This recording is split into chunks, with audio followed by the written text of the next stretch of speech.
तो हो गया जी रिवीजन। रिवीजन की वीडियोस डाली, बड़ी लड़ाई हुई। नीट वालों की वीडियो डालते तो एडवांस वाले, अरे सर बहुत हो गया नीट वालों का। अरे यार नीट वालों का हो गया, अब एडवांस वालों की भी कहानी शुरू हो चुकी है। लेकिन नीट वालों अभी लास्ट मोमेंट है, रिवीजन तो हो गया, मतलब प्रैक्टिस तो कर ली बॉक्सिंग की। अब पंच कहाँ मारना है, कहाँ नहीं मारना है, कहाँ मारने देना है, ये चीज अब मैं आपको बता रहा हूँ। कहाँ पंच लगने दो और कहाँ पंच मारना है डॉक्टर बनने के लिए। देखो भाई एक चीज है, 100% तो किसी की भी तैयारी हो, किसी की भी। सपोज करिए आप हो, आपकी 100% नहीं है, डिप्रेशन में हो, कोई बात नहीं, आपके एक साथी की 100% है, होने दो ना। कितने मार्क्स आएंगे? मार्क्स आएंगे 720 आउट ऑफ 720। 720 में 720 आ जाएंगे उसके, आने दो, बन गया एमबीबीएस। क्या दिक्कत हो गई? क्या 720 पे ही एमबीबीएस होता है? क्या 720 पे ही एमबीबीएस होता है? क्या 720 पे ही डॉक्टर बनते हैं? अरे ये मैराथन की रेस नहीं है, ओलंपिक की रेस नहीं है कि केवल एक को जीतना है। ये कोई एमपी एमएलए का इलेक्शन नहीं है केवल एक को ना, बहुत सारों को जाना है, बहुत सारों को। ये क्रिकेट की टीम की तरह है, क्रिकेट की टीम। एमपी एमएलए के इलेक्शन में कौन होता है? एक जीतता है, और क्रिकेट में टीम जीतती है 12 लोग कहलाते हैं कि वर्ल्ड कप चैंपियन है, 12 लोग ऐसे करके, उनके कोच वगैरह सब कुछ। इसका मतलब मैक्सिमम नंबर है, चांसेस ज्यादा है, ज्यादा लोगों को होना है। कोई एक इलेक्शन नहीं होने जा रहा, तो एक नहीं होने जा रहा तो सिलेक्शन की बात आती है, नॉट इलेक्शन। रेंज है कुछ, कितनी है?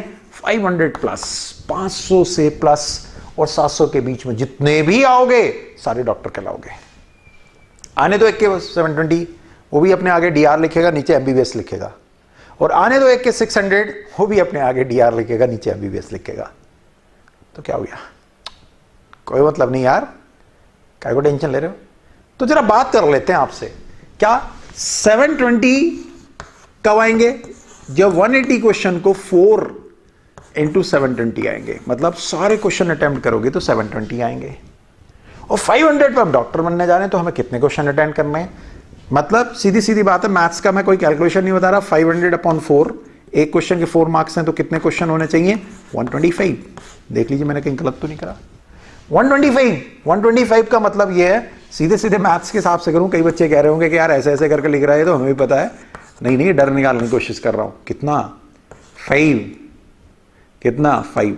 मतलब 55 क्वेश्चन छोड़ के आने, छोड़ दो 55 क्वेश्चन छोड़ के आने हैं, तब भी डॉक्टर बन जाओगे यार। क्या कर रहे हो? कैसे सॉल्व करो? सबसे पहले बायो में आपके 90, केमिस्ट्री में आपके 45 एंड फिजिक्स में आपके 45। डर को दूर करूं आपसे दूर? 125 करने हैं, चॉइस आपकी है। सबसे अच्छा आपका वो रहता है, ठीक है साहब, सबसे अच्छा मेरा ये रहता है, ठीक है 75 तो मैं कर ही लूंगा। चलिए 70 करता हूं, 20 छोड़ दिए, कोई बात नहीं, 75 तो कर ही लूंगा। फिर उसका कमजोरी है, यार थोड़ा सा तो मैंने भी प्रैक्टिस कराई है, 15 छोड़ दो, है सर 15, नहीं सर 35 तो कर लेंगे। और मैं कह रहा हूं बस 30 ही कर लो, 30 ही कर लो भाई, 30 कर लो, 30। क्या बात है, 15 छोड़ दिए, 15 छोड़ दिए, 1/3 छुड़वा दिया मैंने आपको। ऐसे 15 छोड़ के नहीं आओगे अगर सही से करी मेरी वीडियो से, हो जाएगा, या किसी से पढ़े हो। और मैं आपसे कह रहा हूं भाई 20 इसमें छोड़ दो, केवल 25। 50% पेपर फिजिक्स का केवल 50%, 25%, 20 क्वेश्चंस। जरा सम करना ऐसे, 130, ये तो ज्यादा हो गए, ये तो ज्यादा हो गए। अब तो डॉक्टर से भी ऊपर हो गए सेलेक्ट। करो तो सही से 4 की मल्टीप्लिकेशन, अरे करो 520। सेफ साइड खेल रहे हो, मैच जीतना ही जीतना है। 520 जीत गए।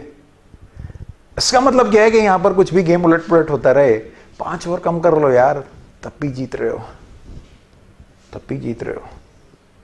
अरे ऐसा होगा नहीं, एक क्वेश्चन भी अगर इसमें बढ़ गया, 5 यहां कम हो गए, 2 यहां बढ़ गए, 2 यहां बढ़ सकते हैं, ऐसा हो सकता है यार, क्यों नहीं हो सकता। 15 क्वेश्चन छोड़ना बहुत बड़ी बात होती है। अब आपको करना कैसे, अब मैं पेपर की स्ट्रेटजी बताता हूं आपको। लोग आपको अजीब अजीब सी स्ट्रेटजी बताते होंगे, मैं बड़ी गंदी संदी स्ट्रेटजी बताऊंगा आपको।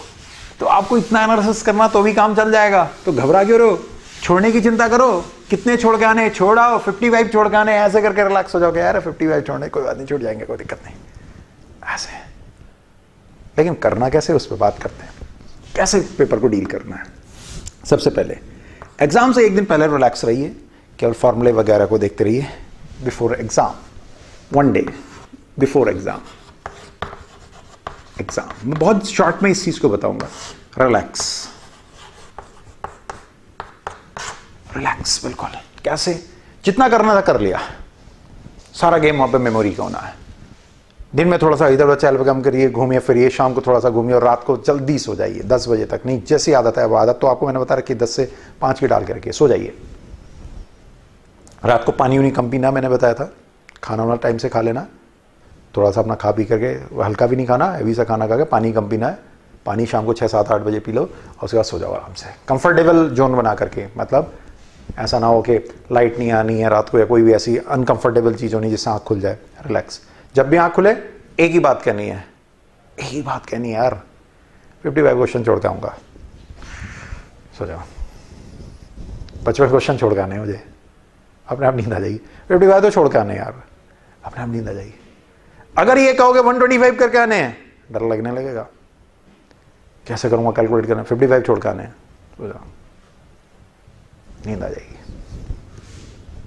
सुबह उठे, फ्रेश हुए, नहा धो के आराम से कुछ खा पी के गए, ठीक है। खाली पेट नहीं जाना, भूखे पेट नहीं जाना, खा पी के जाए। हैवी भी नहीं, ऐसा नहीं पराठे और लस्सी वगैरह पी के मत चले जाना, लस्सी बड़ी जल्दी नींद लाती है गर्मियों में, हो सकता है किसी को डाइजेस्ट हो जाए, ठीक है। हल्का फुल्का खा के, फ्रूट खा के, जूस, खुला जूस नहीं पियेंगे, ठीक है। जूस फ्रूट जो भी करके खा पी के, थोड़ी सी रोटी वोटी खा करके आराम से, जब खा पी लो घर में, मान लीजिए 9 बजे खा लिया आपने, 8:30 बजे के लिए, तो अब खा पी के ना थोड़ी देर आराम कर लो, उसको वहीं डाइजेस्ट कर लो। फिर उसके बाद उठ करके एक कॉफ़ी या चाय पी करके या जूस पी के निकल जाओ। खा के तुरंत जाओगे तो आप तो यार बायो के स्टूडेंट हो, हार्मोनिकली इफेक्ट होगा, थोड़ी सुस्ती से आने लगेगी, दिमाग काम नहीं करेगा, अभी तो लड़ने बाकी है?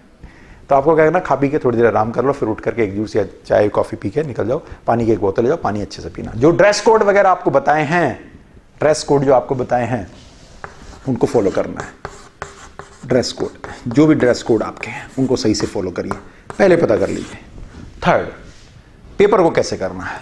सबके पहले आपके पास में जो पेपर आएगा, आपके पास में जो एग्जामिनेशन पेपर आएगा, आपके पास में क्वेश्चन पेपर आएगा, उसको पहले एक बार सही से देख लीजिए कि क्वेश्चंस कितने हैं। सही से देख लीजिए कहीं मिस प्रिंटिंग तो नहीं है, उसके लिए केवल 1 मिनट लगेगा, ऐसे आराम से ये काम करना है आपको। आप 2 तरह के पेन ले जाए, मुझे नहीं पता किस तरह के पेन की आपकी वहाँ ज़रूरत हो रही है, लेकिन आप पेन के और सिंबल को थोड़ा सा ध्यान रखे रहेंगे। अटेम्प्ट कैसे करेंगे, सर आप केमिस्ट्री के हैं तो आप केमिस्ट्री को बताएंगे, नहीं मेरे हिसाब से सबसे पहले बायो को करना चाहिए, और जनरली आप करते हैं ऐसे। 90 क्वेश्चंस आप बायो के ट्राई करिए सबसे पहले, फिर हमारे पास में केमिस्ट्री है, फिर हमारे पास में फिजिक्स है। अब बायो के आप 90 क्वेश्चंस कर रहे हैं तो जरूरी नहीं 90 करते करते हो सकता है बोरियत आने लगे आपको, हो सकता है आपको बोरियत आने लगे। तो आपको क्या करना है, आपको एक काम करना है, जैसे आपको बोरियत आने लगे आप केमिस्ट्री की तरफ स्विच ऑफ हो जाइए। केमिस्ट्री बोरियत आई फिजिक्स की तरफ, मतलब ऐसा जरूरी नहीं कि 90 पूरे ही करूंगा तब मैं पीछे हटूंगा, नहीं, आप केमिस्ट्री भी जा सकते हैं, फिजिक्स भी, लेकिन बायो सबसे पहले और बायो के बाद केमिस्ट्री, केमिस्ट्री के बाद फिजिक्स, इस तरह से करना चाहिए। अब केमिस्ट्री और फिजिक्स को कैसे करें या किसी क्वेश्चन को कैसे करें, देखिए अब हमारे पास में क्वेश्चंस के अटेम्प्ट करने की बात, क्वेश्चंस, किन क्वेश्चंस को छोड़ें और किन को करके जाएं। जो टॉपर होता है 2-3 क्वेश्चन तो वो भी छोड़ के जाता है, जो टॉपर होता है 2-3 क्वेश्चन तो वो भी छोड़ के जाता है, डर उसे भी लगता है। तो सारे क्वेश्चन कर पाओगे ऐसा कोई जरूरत नहीं है, नहीं हो पा रहे छोड़ दीजिए, क्वेश्चन से चिपकिए मत। तीसरी चीज जो सबसे इंपॉर्टेंट है, जो मैं आपको यहां बताना चाहूंगा, सबसे इंपॉर्टेंट बात है कि जब भी हमारे पास में क्वेश्चन आता है तो जब क्वेश्चन हमारी समझ में नहीं आ रहा तो कभी कभी ऑप्शन पे आ जाना चाहिए। क्वेश्चन अगर समझ में नहीं आ रहा तो ऑप्शंस पे आ जाना चाहिए। कभी कभी ऑप्शंस को देख करके हमें क्या होता है, आंसर कभी याद आ जाता है कि यार ये ऐसा कुछ आंसर देखा था, सुना था, निशान लग जाता है, निशान लग जाता है। कभी कभी ऐसा होता है कि हम वहां ऑप्शंस में देख करके ही क्वेश्चन ना पढ़ के भी आंसर लगा लेते हैं, ऐसा हो जाता है आपके साथ भी। चौथी चीज, हमें जब पेपर को अटेम्प्ट करते हैं, जब आप फिजिक्स और केमिस्ट्री को कर रहे होंगे, तो मेरा सजेशन आपको यह है कि सबसे पहले आप केवल थ्योरेटिकल ऑप्शन को करेंगे। थ्योरेटिकल मतलब केमिस्ट्री के अंदर आप निकलते चले जाएंगे, न्यूमेरिकल्स के प्रॉब्लम्स को सॉल्व नहीं करेंगे, उन पे एक सिंबल लगा देंगे n, जिसे आप अगले राउंड में करेंगे। पहले आपने बॉटनी सॉल्व की, फिर उसके बाद केमिस्ट्री पे आ रहे हैं, केमिस्ट्री के अंदर भी केवल थ्योरेटिकल को करेंगे आप, जो न्यूमेरिकल्स होंगे उन पे n लगा देंगे, क्योंकि हम वहां न्यूमेरिकल्स में कभी कभी अटक जाते हैं, n लगा देंगे। दिस इज माई स्टाइल, ये मेरी स्ट्रेटजी, बहुत अच्छी स्ट्रेटजी मान के चलता हूं मैं से, उस पर n लगा दें आप, n लगा दें। मैं ऐसे खुद अपने आप भी प्रिपरेशन करते हैं, जैसे मैं ऐसे करता हूं, बच्चों को भी एक्सरसाइज करता हूं, उस पर n लगा दें, n लगाते हुए निकल गए, फिजिक्स में भी निकल गए, n लगा दिया। अब लास्ट में इन न्यूमेरिकल्स को करना है, लास्ट में इन न्यूमेरिकल्स को करना है, और ट्रस्ट मी, इससे आपका करीब 60% to 70% पेपर आपके ग्रिप में आ चुका होगा पहले वाले राउंड से, क्योंकि वो न्यूमेरिकल्स आपके थ्योरेटिकल जो क्वेश्चन हो सकता था उससे ज्यादा समय खा जाएंगे और डिप्रेशन भी आ सकता है। पांचवी चीज, क्वेश्चन ना हो, इफ नॉट अटेम्प्ट। ऐसा आपके साथ नहीं, किसी के साथ भी हो सकता है। ऐसा किसी को हो सकता है कि पहला क्वेश्चन नहीं हुआ, दूसरा क्वेश्चन नहीं हुआ, तीसरा क्वेश्चन नहीं हुआ। मान लीजिए आपसे 3 क्वेश्चन लगातार नहीं हुए, या 4 क्वेश्चन आपके पास में नहीं हुए, तो जो 176 क्वेश्चन है, ऐसा थोड़ी वो नहीं होंगे आपसे। 180 में से 4 नहीं हुए, 4 छोड़ दिए, यार मेरे को 55 छोड़ने हैं, 55 छोड़ने हैं, तो 176 तो हो जाएंगे। ऐसा लगातार क्वेश्चन नहीं हो रहे, कोई बात नहीं, हो सकता है जानबूझ के आपकी साइकोलॉजी को टेस्ट करने के लिए टफ डाल दिए हों, ऐसा किसी के साथ भी हो सकता है। थोड़ा सा उसमें चेयरअप हो, जैसे आपसे क्वेश्चन नहीं होते, 1 या 2 लगातार क्वेश्चन नहीं होते, तो कोई बढ़िया सी बात याद करो, कोई हंसी की, कपिल शर्मा शो याद कर लो, कोई गिरा धड़ाम हुआ, कुछ भी, थोड़ी सी मुस्कुराहट लाओ। मतलब डिप्रेशन से ओवरकम होना है। मतलब अगला पॉइंट जो हमारे पास में है, 6 पॉइंट है डिप्रेशन। डिप्रेशन से ओवरकम होना आपको। जो भी ऐसा हंसी का मोमेंट आपको याद आए, दोस्तों के साथ हंसी का, किसी को कभी गिराया हो, किसी का कोई मस्कुरी करी हो, या कभी किसी दोस्त से कोई बात करी हो, या कोई और खुशी का मोमेंट, बहुत सारे होते हैं, बताने की जरूरत नहीं, बहुत सारे खुशी के मोमेंट होते हैं। किसी ने आपको विश किया हो, कभी आपने अचीव करा हो, कुछ भी क्लास में अच्छा करा हो, किसी ने आपको देख के मुस्कुराया हो, कोई भी, एनीथिंग ओवरकम होइए। उस मोमेंट को थोड़ी देर के लिए याद करिए, 3-4 सेकंड के लिए, उसमें डूब नहीं जाना है, ठीक है। याद करा और फिर से अपने क्वेश्चन पे अगले वाले पे आगे क्वेश्चन हो जाएगा, क्योंकि हार्मोनल इफेक्ट है। अगर ये भारी पड़ने लगा, अगर ये डिप्रेशन वाला कि पहला नहीं हुआ, दूसरा नहीं, तीसरा, चौथा, 5वां क्वेश्चन नहीं हुआ, तो ये डिप्रेशन में ले जाएगा आपको, फिर आपसे आत्मघातीपन कराने लगेगा, निशान लगवाने पड़ेगा, निशान लगवाने लगेगा, गलत निशान लगवाने लगेगा, गलत अटेम्प्ट कराने लगेगा, ठीक है। तो एक मोमेंट को याद करें, आगे की ओर बढ़ जाए, न्यूमेरिकल्स को करना है। 7th, bubble filling.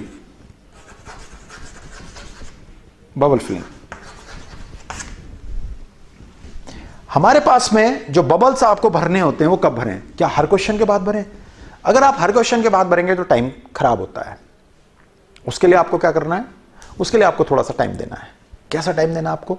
आपको टाइम देना है 10 क्वेश्चन करने के बाद, मतलब 10 क्वेश्चन अटेम्प्ट करने के, उन 10 में से अगर मैं 2 कर पाया तो भी, 4 कर पाया तो मैं पीछे बबल फिल कर दूंगा।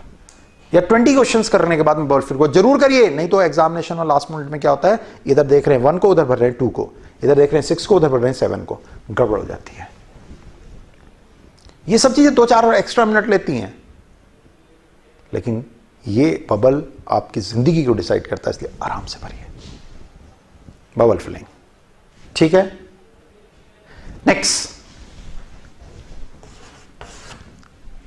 तुक्का। तुक्का मार देना, ठीक है। हिट एंड ट्रायल, जिसे आप बोलते हैं हिट एंड ट्रायल, वो कब करें? देखिए मैं आपको बताता हूं। जब 4 ऑप्शन हमारे पास में होते हैं तो उनमें से कभी कभी क्या होता है, 4 में से 2 ऑप्शन हमारे पास में अटक जाते हैं। 4 में से 2 बिल्कुल गायब हो गए, अजीब से लगते हैं, बिल्कुल ही ना सिर ना पैर। जैसे वो कहने लगा, बताइए कि इस रूम में ये है, वो है, कितने नंबर ऑफ स्टूडेंट इस रूम के अंदर हैं, तो स्टूडेंट आपकी कैलकुलेशन होकर के 7.8 आ गए, तो 7.8 स्टूडेंट नहीं हो सकते। तो आपको क्या करना है? हिट एंड ट्रायल करना है। 2 ऑप्शन अगर आपके बचे हैं तो उनमें से किसी एक पे निशान लगाना आपको। जब किसी एक पे निशान लगाना तो उसके लिए हमें एक चीज देखनी पड़ेगी कि हम वो किस तरह से उसको फॉलो करें। तो उन दोनों पे निशान लगा लीजिए और उस क्वेश्चन के ऊपर लिख लीजिएगा S। एस मतलब सेकंड टाइम में मैं इसको अटेम्प्ट करूंगा। फर्स्ट राउंड तो मैं चले जा रहा हूं, सेकंड टाइम में न्यूमेरिकल है तो एनएस लिख दीजिए, एनएस मतलब न्यूमेरिकल को सेकंड टाइम में अटेम्प्ट करूंगा मैं। ये सारी स्टडी 3 घंटे की चला करती हैं, 3 घंटे की सारी स्टडी चला करती हैं। उसके ऊपर एनएस लिख दिया, आगे की ओर आप बढ़ गए। फिर लास्ट मोमेंट में आकर के इसको अटेम्प्ट करना है, लास्ट मोमेंट आकर के इस चीज को अटेम्प्ट करना है। अब तुक्का कौन सा लगाएं? ये जो चीज मैं अब आगे की ओर आपको बताने जा रहा हूं, ये मैंने आपको सारा बता दिया कि बायो पहले करेंगे, केमिस्ट्री करेंगे, केमिस्ट्री और फिजिक्स में पहले थ्योरेटिकल करेंगे, थ्योरेटिकल न्यूमेरिकल पे एन लिख देंगे, और एन को जब अटेम्प्ट कर रहे होंगे उस पर अगर एस लिख दिया मतलब सेकंड टाइम में। थ्योरेटिकल हुआ तो उस पर भी लिख सकते हैं टी एस, मतलब इसको थ्योरेटिकल को सेकंड टाइम में अटेम्प्ट करूंगा। 2 ऑप्शन बचे रहेंगे तो मैं लास्ट में जाकर के अटेम्प्ट करूंगा। कभी कभी पे हमारे पे क्या हो जाता है कि लास्ट का पेपर करते करते करते करते हम करते गए और लास्ट के हमारे 10 क्वेश्चंस रह गए। मान लीजिए 10 क्वेश्चंस रह गए, कोई भी 10 क्वेश्चन रह गए हमारे पास में। सपोज करिए हमारे पास में 180 की तरफ ही हम मान के चलते हैं, तो 176, 177, 178, 179, 180, 175, 174, 173, 172, ऐसे करके क्या हुआ, हमने जितने भी क्वेश्चंस को अटेम्प्ट करे, किसी भी, मैंने इतनी सारी स्ट्रेटजी आपको फॉलो अप कराई, तब भी आप लास्ट क्वेश्चंस पे नहीं पहुंच पाए। अब आप सोचे क्या करूं, लास्ट के 2-3 मिनट बचे हुए हैं। तो दिस इज आत्मघाती। मतलब ये जो चीज मैं बता रहा हूं, मैं ये नहीं कह रहा हूं कि मैं फोर्सफुली कर रहा हूं ऐसा करिए, ऐसा करिए। अब हमारे पास में हिडन ट्रायल अगर मैं करना तो हमारे पास एक गेम है, क्या कि अगर मैं 4 क्वेश्चंस अटेम्प्ट करता हूं और 4 में से अगर मेरा एक भी सही नहीं हुआ तो मुझे -4 मिलेंगे। मतलब मेरा स्कोर अगर मान लीजिए किसी तरह से 100 है मान लीजिए, और मैंने 4 क्वेश्चन सही नहीं करे तो -1 माइनस करके 96 हो जाएगा। लेकिन अगर मेरा 5वां क्वेश्चन सही हो गया तो मैं फिर से 100 पे आ जाऊंगा, फिर से मैं 100 पे आ जाऊंगा। तो अगर आपके पास में 10 क्वेश्चन ऐसे बचे हुए हैं तो इन 10 क्वेश्चन में से अगर 3 क्वेश्चन हमारे सही हो जाते हैं और 7 क्वेश्चन गलत हो जाते हैं तो 3 क्वेश्चन का मतलब है 12 नंबर और 7 नेगेटिव, मतलब 5 नंबर मुझे बेनिफिट हो सकते हैं, 5 नंबर मुझे बेनिफिट में हो सकते हैं। बात समझ में आ रही है? अब ऐसे में क्या करना है? ऐसे में मैं ऐसा नहीं कर रहा हूं ये कंपल्शन बात है, ये अजीब सी बात बता रहा हूं। कोई एक ही ऑप्शन आप लगा कर आएंगे और उस ऑप्शन में से जनरली बी और सी के चांसेस सबसे ज्यादा होते हैं। मैं ऐसा नहीं कर रहा, दिस इज फैक्टफुल, मैं अगेन आई एम सेइंग, अगर ऐसा हो जाता है लास्ट में पेपर बच जाता है और सारे क्वेश्चन, तो फिर ऐसे मतलब ये पहले का ए लगा दिया, दूसरे का बी सी, ऐसे में क्या हो सकता है कि आपने जितने भी लगाए वो गलत हो। फिर एक ही को किसी को भराइएगा। मान लीजिए सी सी सी सी सी सी भर के आ गए या बी बी बी बी भर के आ गए, तो अगर ये 10 क्वेश्चन आपने भरे और इनमें से अगर आपके 2 क्वेश्चन सही हो गए और 8 गलत भी हो गए, तब भी आप 0 पे हैं, कोई बात नहीं। लेकिन अगर एक भी क्वेश्चन आपका हिडन ट्रायल में आगे की ओर सक्सेसफुल हो गया तो आप जीत जाएंगे। मैं ऐसा नहीं कह रहा हूं कि दिस इज ट्रुथ, कोशिश ये करिए कि इसको राउंड बाई करिए, लेकिन ये पॉलिसी भी अडॉप्ट कर सकते हैं। तो आपको क्या करना है, इन पॉलिसीज पे फिर से हम रिवाइड कर रहे हैं। बिफोर एग्जाम रिलैक्स रहिए, जो भी आप सुबह को ब्रेकफास्ट करके जाएंगे ऑयली वगैरह नहीं खा के जाएंगे, फ्रूट जूस वगैरह लेंगे, सब्जी खा लें, दाल खा लें, सब कुछ कर लें, पानी का ज़्यादा इंटेक करिए, आराम से लेट करके 15-20 मिनट लेट करके आराम से, फिर उठ करके एक चाय कॉफ़ी जो भी आप अच्छा फील करते हो, मट्ठा दही ये कोशिश करिए अवॉइड करिए, क्योंकि ये सुस्ती लाते हैं। मेरा जनरल एक्सपीरियंस है, बच्चों का एक्सपीरियंस है, उसके बेस पे बता रहा हूँ। जूस पी करके आप निकल जाइएगा फ्रूट खाते हुए, ठीक है। ड्रेस कोड को फॉलो करिएगा। पेपर की स्ट्रेटजी मैंने आपको बता दी। सबसे पहले हमें बायो करना है, हमें केमिस्ट्री करना है, हमें फिजिक्स करना है। मैंने शुरू में ही आपको बता दिया कि 180, 125 को है, मतलब 55 क्वेश्चन आपको छोड़ने हैं। मतलब 55 क्वेश्चन अगर आपके छूटते हैं तो आप डर मत मानिए, अगर वो निगेटिव भी होते हैं डर मत मानिए। स्ट्रेटजी मैंने बता दी थी कितने कितने क्वेश्चंस आपके पास में होने। क्वेश्चंस को कैसे अटेम्प्ट करना है, पहले आपको थ्योरेटिकल क्वेश्चंस को अटेम्प्ट करना है, फिर उसके बाद न्यूमेरिकल्स को अटेम्प्ट करना, और न्यूमेरिकल्स पे भी आपको क्या लिखना है, एन लिखते चले जाना है। सेकंड टाइम में जब अटेम्प्ट करोगे तो एनएस लिख लेंगे हम, थ्योरेटिकल को सेकंड टाइम में करोगे टीएस लिख लेंगे हम। इफ नॉट अटेम्प्ट तो घबराने की जरूरत नहीं है। 3 क्वेश्चन नहीं हुए, 4 क्वेश्चन नहीं हुए, 5 क्वेश्चन नहीं हुए, ऐसा किसी के साथ भी हो सकता है। एक अच्छे मोमेंट को याद करिए, किसी भी अच्छे मोमेंट को इतना भी याद कर लीजिए कि क्रिकेट खेले थे, ऐसे बैट से 6 मारा था यार, कितना मजा आया था। एक अच्छे मोमेंट को याद करिए, वो नेगेटिव या डिप्रेशन से आपको बाहर निकाल के लाएगा। डिप्रेशन डेफिनेटली आने के चांसेस है, बदलना पड़ेगा आपको। और बबल फिलिंग आप हर 20 क्वेश्चन पे कम से कम जरूर कर लीजिए। लास्ट के क्वेश्चन अगर लगातार बच जाते हैं तो किसी एक को, बी को या सी ऑप्शन को लगातार भरते हुए चले जाइए। दिस शुड बी, ये होना चाहिए बस। रिलैक्स रहिए, कूल रहिए। टुडे फ्राइडे, सैटरडे को अपना आराम से रहिए, सैटरडे की नाइट को अच्छे से सो के जाइए और ये उम्मीद करके जाइए कि आप बहुत अच्छा करने जा रहे हैं। पॉजिटिव का मतलब ये नहीं होता 170 to 720 720। पॉजिटिव का मतलब ये होता है कि 500 प्लस, और प्लस का मतलब 720 भी होता है। याद रखिएगा इस चीज को। तो मेरी तरफ से आपको बहुत बहुत शुभकामनाएं। मिलकर के हमने रिवीजन करा। भगवान से यही प्रे करता हूं कि आपका पेपर सभी का बहुत अच्छा हो, बहुत अच्छा हो, बहुत अच्छा हो। और मेरी तरफ से तो हमेशा आपको एक ही चीज रहती है, बहुत बहुत शुभकामनाएं। All the best.